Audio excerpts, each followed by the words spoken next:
did a video recently where I talked about how I don't care what holy books say, and I'd like to go just a little bit deeper into a couple of examples. Let's hear it. Extraordinary claims require extraordinary evidence.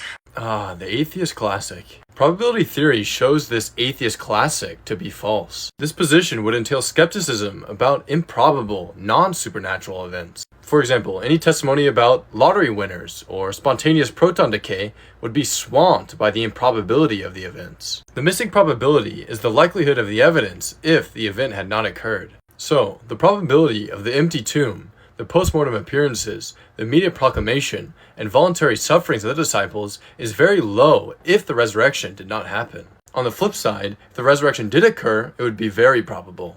The Bible itself and all of these extra-biblical works are basically just hearsay. The hearsay rule in court does not apply to historical matters. We would have to reject almost all of history because there's no cross-examination of living testimony. Miracles are a matter of sense perception, just like any other event. Thus, miracles are provable by historical testimony just as any other historical event. When the claim is a person was dead for multiple days and then came back, it wasn't just any person. Jesus was a unique person in a unique context. Actually, given what we know about Jesus, it could be argued that it would be expected that Jesus would be resurrected. So the base probability is not as low as you're suggesting. And like I stated earlier, the historical facts are much more probable if Jesus rose from the dead. Thus, we have good reason to believe he did. Let's put it into modern context and say that this happened today. Perfect. There are plenty of modern miracles in Christianity. Do you have photo, video, and audio evidence? Was there an actual death certificate? Was Jason declared dead by a team of trusted medical professionals? Meet Greg Spencer.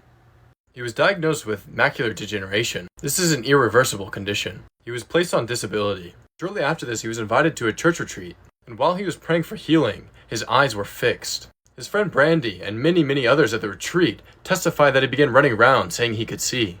And this was medically documented like he wanted.